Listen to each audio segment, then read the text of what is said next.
Good morning from Panhandle Outdoors, America's only daily outdoor TV show. Your source for fishing, hunting, and information for folks who enjoy the great outdoors. Now sit back, relax. It's Panhandle Outdoors. Good morning, folks. Welcome to Panhandle Outdoors in Winston, Chester. I'm so glad you're with us this morning. We have a great show lined up, but first, our weather brought to us by Haney Technical Center at the corner of Baldwin and Highway 77.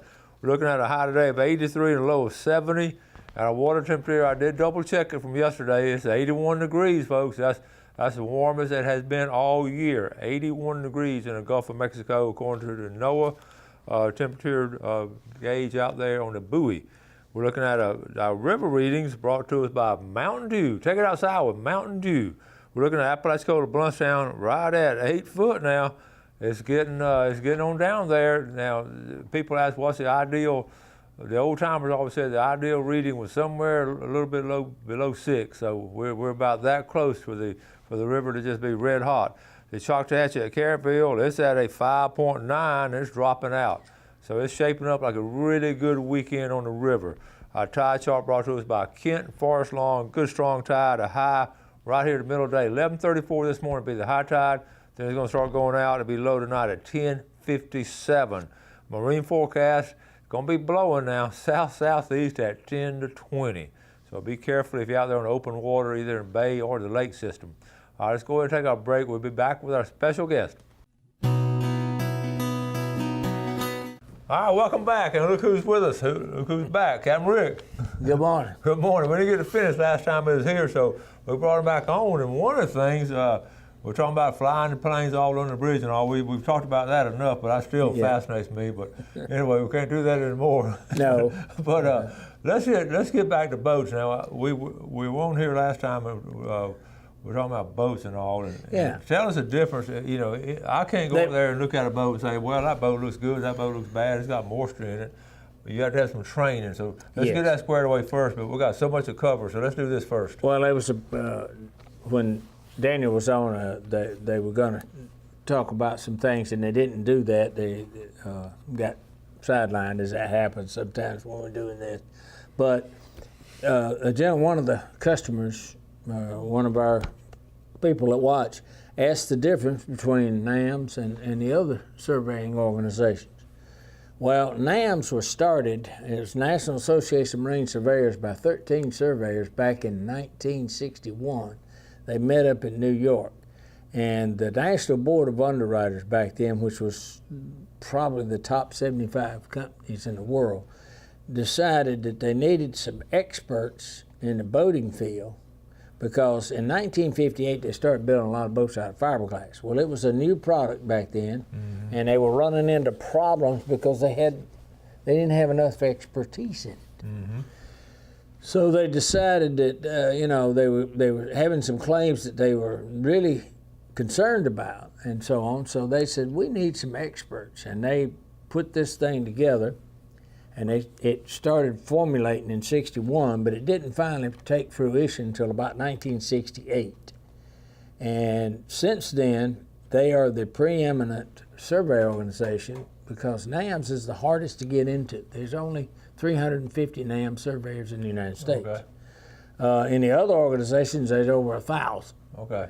But NAMS says you cannot do anything but survey work. You've got to make at least 75% of your income comes from survey, which puts you as a professional in that.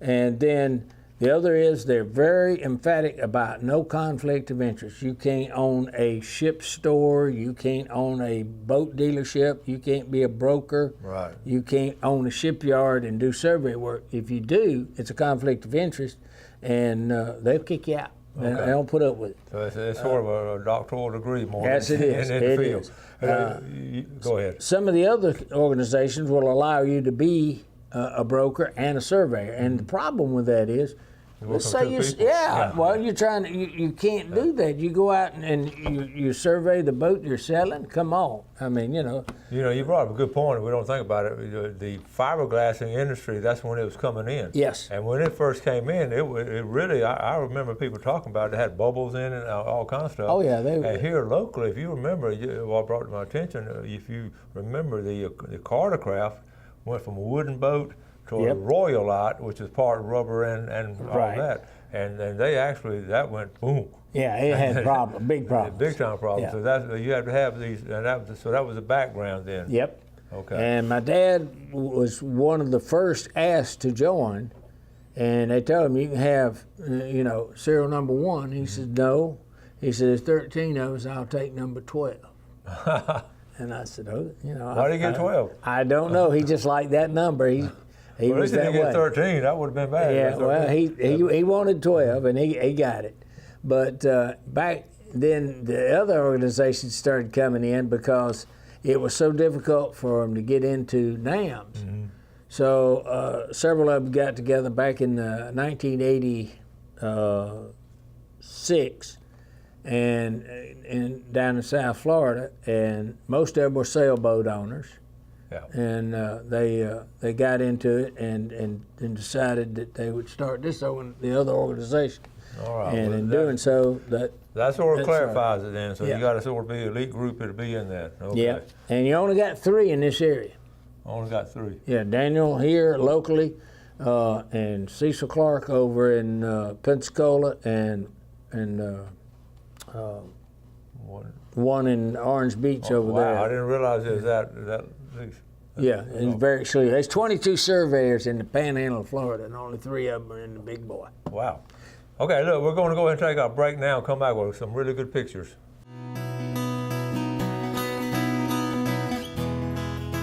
All right, sitting here with Captain Rick Corley, and we're talking about, first of all, we got it squared away on boat surveying. Now we know exactly where we're coming from on that.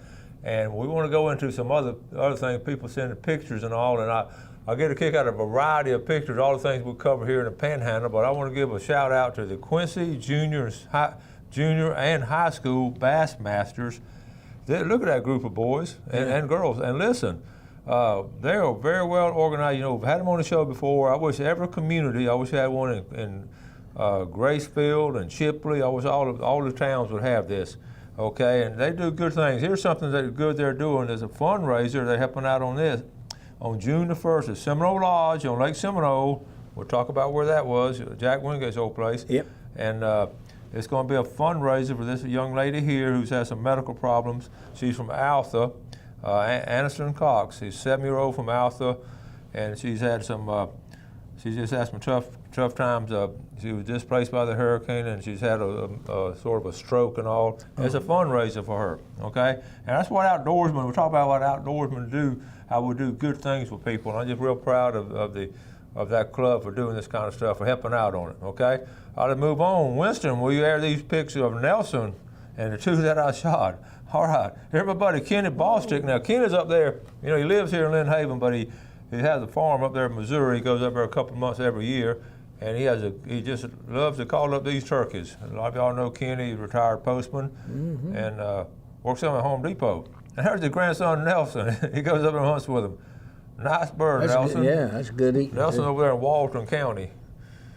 Okay, Nelson weighs 22 pounds. That's a big turkey, 22 pounds. Yes, and a 10-inch beard. And see, mine weighed 21, and then the second one was 22. Well, Nelson got the biggest one. Yeah. Good job. All right, here's one. Winston went for a couple of hours a day in the early afternoon. Biggest one was 15 inches. Fishing is great on Panama City Beach. Mike Fitzgerald. Here's a picture here. Look at there. I mean, this is all good job, Mike. That's a biggie. Go over there after work, an hour or 2, and catch your supper. That's nice. Chicken of the sea. His and hers. All right. Mike McGraw, his happy wife. Mike's doing the same thing. We're telling you all these pompano in here, folks. And you can see they're out there in the afternoon. And good job, Miss McGraw. All right. I want y'all to help me on this one. Brian Revere. Now, Brian, let me tell y'all about Brian. I've mentioned his name quite a bit. Brian is now the principal at Vernon High School. I knew Brian when he was a small kid, and he came through in my first outdoor ed class, and he loves the outdoors, and for him come up to be a principal, and what he's done, he's a good, strong man of faith, and he's a good outdoorsman. He's, to me, an excellent principal at Vernon High School. So, well, he said he called this one a Mulehead Bayou, a 24-inch trout, a box full of drum and mangrove snapper. Now, I want all you kids up there at Vernon watching the show this morning, when you get to school, ask Mr. Revere where Mulehead Bayou is, okay? I want to know where I know where it is, but I want him to tell you where Mulehead Bayou is. Brian Revere, proud of you, Brian. Coming up next weekend, we've had these folks on before, the Quality Deer Management Association. They're going to be out at the shooting range. They're having a sporting clays. It's the second year they've done it. This is a fundraiser. Some of this money they're raising is going to outdoor ed scholarships. Again, doing good stuff. It's a single shooter. If you want to enter by yourself, $150. You get a 4-man team for $600, and it's a barbecue lunch, and it is a lot of fun. These shoots, Jimmy Higgins, and of course A.B. Smith was on the show before. So here's the phone numbers if you want to call them, and it's going to be, or just call the shooting range out there next Saturday, May 18th. Okay, and let's see what we have here. Also have coming up. Now this is going to be down the road, but it's going to be. Well, not too far down the road, May 25th. This is the annual brim fishing tournament at Howard Creek. And we'll talk more about it. This is a little announcement if you want to go put it on your calendar, May 25th. It's going to be after full moon. That's going to be fun, too. We've got all kinds of stuff going on. And listen, this don't have a fish in it. Michelle Watson Lewis sent this of her grandson, and he thinks they're just fishing. He insisted with his pawpaw to take him fishing after church. This was Sunday. He didn't catch a fish, but he came home with a good shell collection. And that's the thing about it. Just go out there and have a good time. Yeah. That's all it's about. Go there and have a good time. Okay, so that sort of catches up today with pictures. You can see the variety of things, from turkey hunting to catching pompano and shooting clays and all these things going on here in the Panhandle. So, Rick, a lot of people don't know this about you. You're an avid gun man. You know a lot about guns. You've had a gun collection, and you've done. Yeah. You didn't just start this last year. You've been doing this your whole life. So I want you to share with the folks how you got started with guns and all, and your fondness for guns. When I was 5 years old, my dad, we lived in Phoenix City, Alabama, and before we built Tom Rick Motel Marina in Grand Lagoon Shipyard, where Lighthouse Marina is now. Mm-hmm. Well, I moved down here when I was 10 years old, but used to go out to Fort Benning. Well, you know, World War II was just ended, and Korea had not started.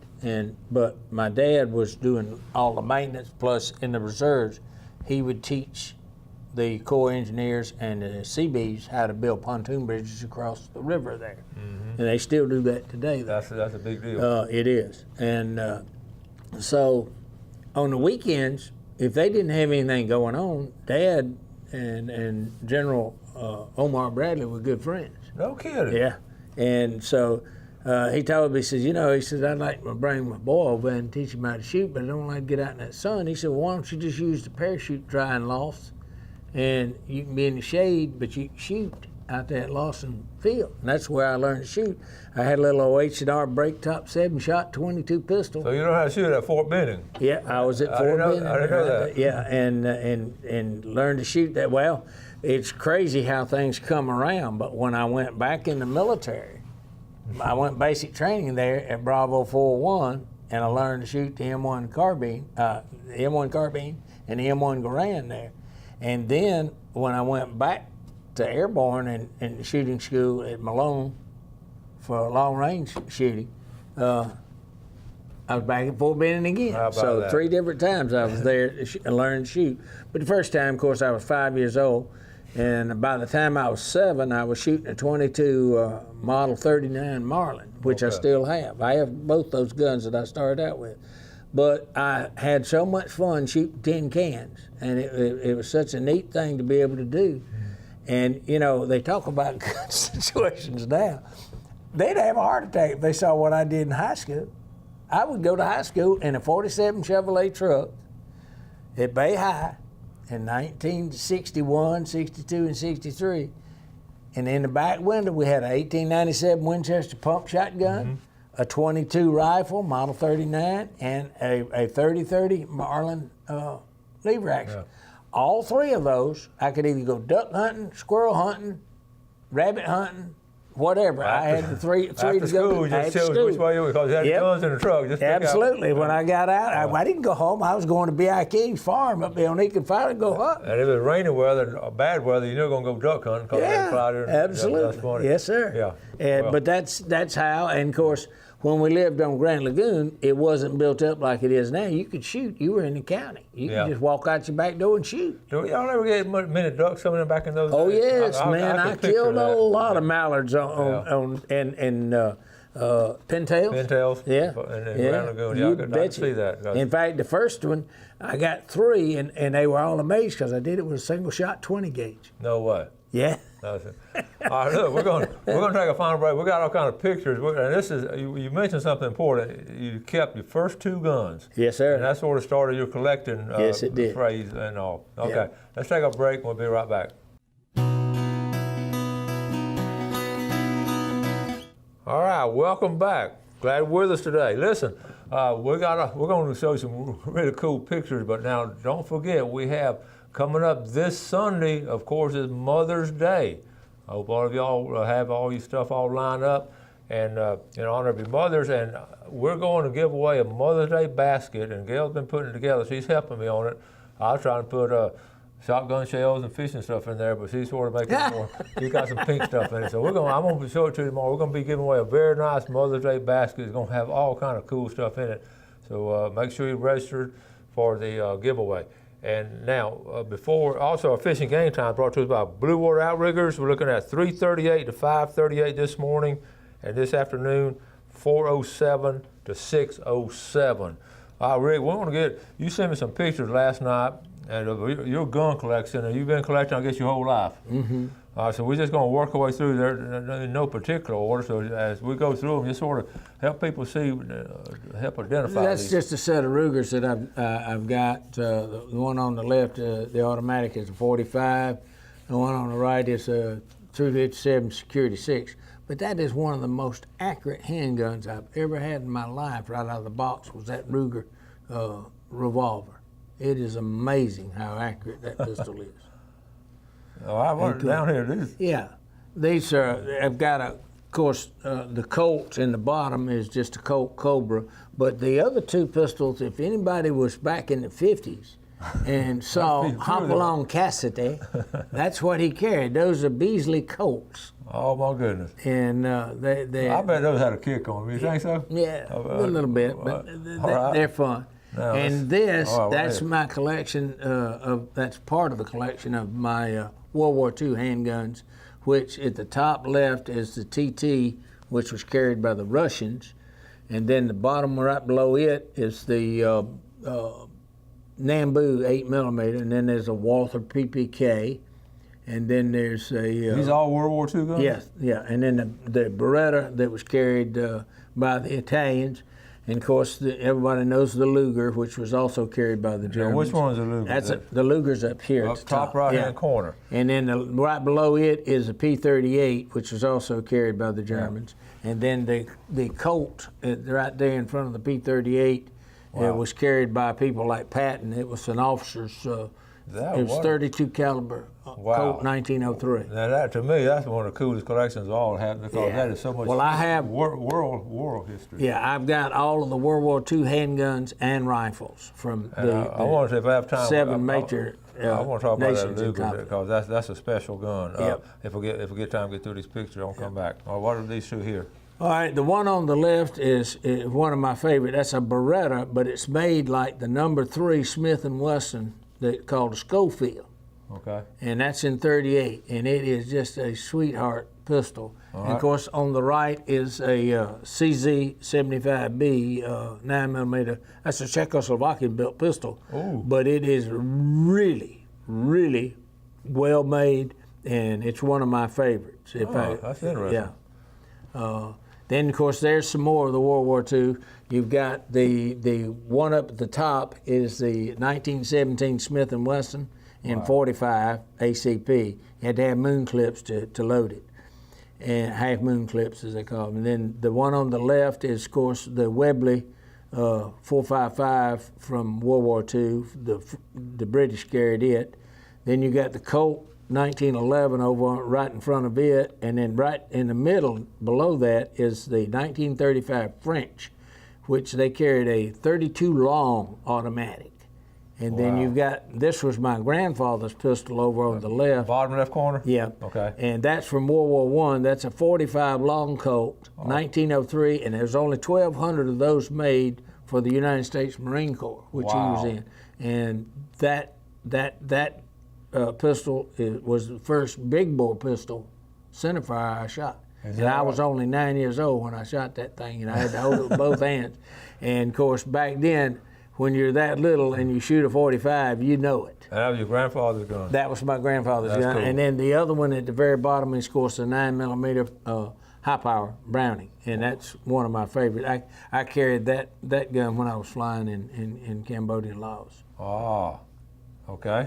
And then up at the top there, you've got a Browning 380, and then over on the right, you've got a Beretta Cheetah. And then, of course, two SIGs, 380 SIGs, which is basically just like a 1911. They are great little pistols, but they're expensive. Are they?